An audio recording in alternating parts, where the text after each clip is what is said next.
नमस्कार प्यारे बच्चों, मैं आपकी हिंदी की अध्यापिका किरण बाला राणा। बच्चों, आज हम पढ़ेंगे हिंदी की पाठ्य पुस्तक कृतिका भाग 1 का पाठ 2 मेरे संग की औरतें, जो सुश्री मृदुला गर्ग जी द्वारा लिखित है। पाठ पढ़ने से पहले आइए जानते हैं लेखिका परिचय। समकालीन हिंदी कथा साहित्य की महत्वपूर्ण हस्ताक्षर मृदुला गर्ग जी का जन्म 25 अक्टूबर 1938 में कोलकाता शहर के समृद्ध परिवार में हुआ। मृदुला जी के पिता श्री B.K. जैन जी खुले विचारों के व्यक्ति थे। पिताजी का तबादला दिल्ली होने के कारण उनकी शिक्षा दीक्षा दिल्ली में ही हुई। कम उम्र में ही मृदुला जी ने महान साहित्यकारों की रचनाओं को पढ़ना आरंभ कर दिया था। मृदुला जी ने सन 1974 से स्वतंत्र लेखन कार्य आरंभ किया। इन्होंने दिल्ली स्कूल ऑफ इकोनॉमिक्स से सन 1960 में अर्थशास्त्र में MA उत्तीर्ण किया। वर्ष 1970 तक अनेक छोटी बस्तियों में रहीं। वहाँ निम्न वर्ग की स्त्रियों, मजदूरों तथा बच्चों के दयनीय जीवन ने इन्हें झकझोरा और लिखने पर मजबूर किया। इन्होंने अपने कथा साहित्य में महिलाओं तथा बच्चों की समस्याओं को उजागर किया है। साहित्य को अमूल्य देन के रूप में मृदुला जी की कुछ प्रमुख कृतियां हैं: कठगुलाब, चितकोबरा, उसके हिस्से की धूप, अनित्य, मैं और मैं, संगति विसंगति, रंग ढंग, चुकते नहीं सवाल। बच्चों, कुछ पुस्तकों के चित्र आप देख भी रहे हैं। कथा साहित्य के अलावा उन्होंने अपने समय और समाज की समस्याओं पर वैचारिक निबंध भी लिखे हैं। मृदुला गर्ग ने कथ्य और शिल्प दोनों स्तरों पर गद्य लेखन की प्रचलित परिपाटी को तोड़ा है। बच्चों, लेखकों व साहित्यकारों को उनके उत्कृष्ट कार्य के लिए समय समय पर सम्मानित किया जाता है। उसके हिस्से की धूप उपन्यास पर उन्हें मध्य प्रदेश साहित्य परिषद ने महाराजा वीर सिंह अखिल भारतीय पुरस्कार प्रदान किया।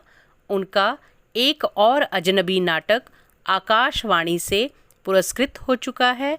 वर्ष 2013 में उन्हें मिलजुल मन उपन्यास के लिए साहित्य अकादमी पुरस्कार प्रदान किया गया है। बच्चों, ये था लेखिका मृदुला गर्ग जी का परिचय। आइए मेरे संग की औरतें पाठ का परिचय व सार जाने। प्रस्तुत संस्मरण में लेखिका मृदुला गर्ग ने अपने परिवार एवं रिश्तेदारी की औरतों का बड़े ही रोचक ढंग से वर्णन किया है। उन्होंने अपनी नानी, दादी, परदादी, माँ एवं बहनों के बारे में लिखा है। लेखिका ने बताया है कि किस प्रकार परंपरागत तरीके से जीते हुए भी लीक से हटकर कैसे जिया जा सकता है। लेखिका की नानी की मृत्यु उसकी माँ की शादी होने से पहले ही हो गई थी। इसलिए मेरी माँ और उनकी सभी बहनों को नानी से कहानी सुनने का सौभाग्य नहीं मिला। नानी से भले ही ये सभी कहानी ना सुन पाई हों, परंतु नानी की कहानी सुनने का सौभाग्य उनको मिला है। लेखिका की नानी पर्दे में रहने वाली औरत थीं तथा नाना ने कैम्ब्रिज विश्वविद्यालय से डिग्री ली थी। वे विलायती तरीके से जीने के आदी थे। नानी पर उनके रहन सहन का कोई असर नहीं पड़ा। जब नानी ने अपने को मृत्यु के करीब पाया तो उनको अपनी 15 वर्षीय पुत्री के विवाह की चिंता सताने लगी। उन्होंने अपने पति से कहा कि वह उनके दोस्त स्वतंत्रता सेनानी प्यारे लाल से मिलना चाहती हैं, पर्दे में रहने वाली औरत के मुख से यह बातें सुनकर सभी लोग दंग रह गए। मौके की नज़ाकत समझकर नाना अपने दोस्त को बुला लाए। नानी ने प्यारे लाल जी से कहा कि आप मुझे वचन दें कि मेरी लड़की के लिए वर आप ही तलाश करेंगे। आप मेरी लड़की की शादी किसी आज़ादी के सिपाही के साथ करवा दीजिएगा। इस प्रकार लेखिका की माँ की शादी एक पढ़े लिखे युवक से हो गई। लेखिका के पिता को आज़ादी के आंदोलन में भाग लेने के कारण ICS की परीक्षा में बैठने से रोक दिया गया था। इस प्रकार लेखिका की माँ गांधी जी के सिद्धांतों के अनुसार सादा जीवन, उच्च विचार वाले जीवन जीने के लिए मजबूर हुई। लेखिका की माँ शारीरिक रूप से बहुत कमज़ोर थीं, परंतु उनकी बात को घर में पत्थर की लकीर की तरह माना जाता था, क्योंकि वह न तो झूठ बोलती थी और न ही कभी एक दूसरे की गोपनीय बात दूसरे तक पहुंचाती थी। लेखिका के पूर्वजों में केवल लेखिका की माँ और नानी ही लीक से हटकर नहीं थी, उनकी एक परदादी भी थी जिसे लीक से हटकर चलने का शौक था। उनके पास यदि 2 धोतियों से ज़्यादा हो जाती थीं तो वे उसे ज़रूरतमंदों को दे देती थीं। उन्होंने मंदिर में जाकर मन्नत मांगी थी कि उनकी पतोहू का पहला बच्चा लड़की ही होनी चाहिए। उनकी इस मन्नत से सभी घर में हैरान हुए। उनकी मन्नत का ऐसा फल हुआ कि लेखिका की माँ को एक के बाद एक 5 लड़कियां पैदा हुईं। एक बार उनकी दादी ने घर में चोरी के लिए घुसे चोर को भी सबक सिखाया और रास्ते पर ला दिया था।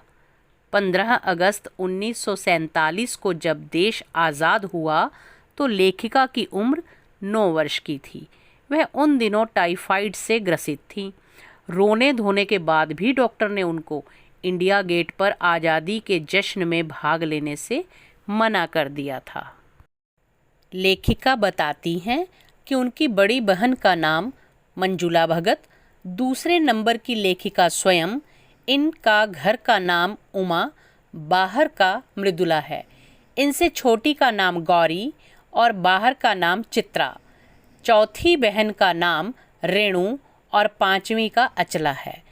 मंजुला और मृदुला हिंदी भाषा की लेखिका हैं, जबकि अचला अंग्रेज़ी भाषा की।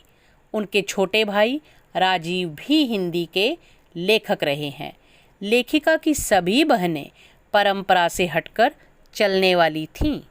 यह असर उनकी परदादी का रहा हो या नानी का, एक बात इन सब में समान रही है।